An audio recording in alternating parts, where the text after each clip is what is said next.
Mga kababayan, Assalamualaikum warahmatullahi wabarakatuh. Madayaw, ugmaayong adlaw kaninyong tanan. Magandang araw sa inyong lahat. Proverbs 19 verse 21 states, "Many are the plans in a person's heart, but it is the Lord's purpose that prevails." It took me 47 years to understand that my life was never meant to be only mine. Unlike others, I may not have been born to chase happiness.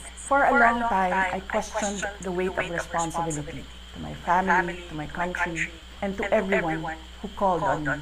Today, I have peacefully accepted that my life isn't like any other. Sa unang mga buwan pa lang ng aming termino, nakita ko na ang kawalan ng katapatan ni Bongbong Marcos Jr. sa mga pangakong binitawan noong kampanya, pati na sa kanyang sinumpaang tungkulin para sa bayan. Dahil hindi ko kinayang maging bahagi ng 2025 national budget na tagtad ng katiwalian, pinili kong umalis sa gabinete kahit alam ko na mula pa noong 2023 na ang magiging kapalit nito ay ang aking impeachment. Mga kababayan, humihingi ako ng paumanhin.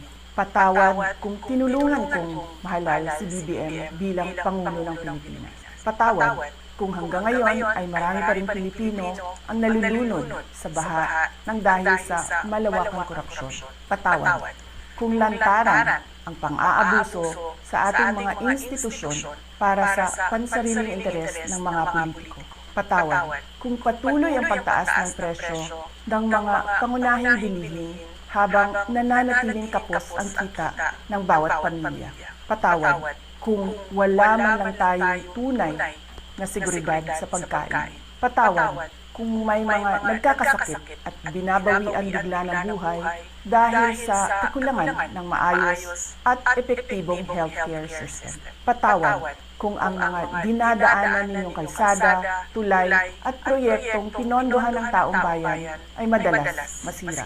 Patawad kung ang krimen, iligal na droga at terorismo ay tila unti-unti nang lumalapit sa pintuan ng ating mga tahanan. At patawad kung wala tayong malinaw at tunay na independent foreign policy.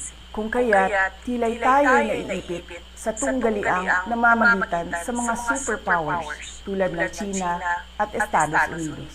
Madalas, iniiwasan ng mga politiko ang maagang paghayag ng kanilang mga plano upang hindi sila maging target ng pag-atake. Ngunit matagal nang sinira ng administrasyong ito ang pangalan ko. Matagal na akong inaatake gamit ang buong makinarya ng kapangyarihan. Mula sa mga scripted na investigasyon na ibinalot sa katagang in aid of legislation, sa pagkidnap ng aking ama, hanggang sa mga samut-saring paratang na pilit inuulit-ulit hanggang magmukhang totoo. Marahil ay matagal na rin akong hinatulan sa mata ng iilan. Hindi ako kailanman natakot sa pagsira nila ng pangalan ko. Ngunit may takot ako para sa ating mga anak. May takot ako para sa mga susunod na henerasyon. May takot ako para sa mga kababayan natin walang bahay sa ibang bansa, walang pangalawang pasaporte, walang ibang matatakbuhan kundi ang Pilipinas, kahit ito'y patuloy na nalulugmok sa kahirapan. Na ako'y kahadlok nga, moabot ang adlaw nga dawato na lang nato ang kakubrihon isip kapalaran, na maanad na ta sa sayop, nga mawad-an na lang ta og paglaom. Ug labaw sa tanan na ako'y kahadlok nga moabot ang adlaw nga wala na tay Pilipinas nga ikahatag sa atong mga anak.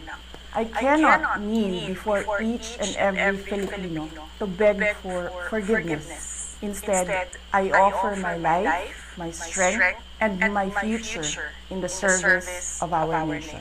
Mga kababayan, ibalik natin ang tapang at malasakit para sa Diyos, para sa bayan, at para sa bawat pamilyang Pilipino. Ako si Sara Duterte, tatakbo bilang Pangulo ng Pilipinas. Shukran. Okay. Very interesting po na pasabog from VP Sara. You're pregnant? You're having a child? We've had a child. and it's gone now.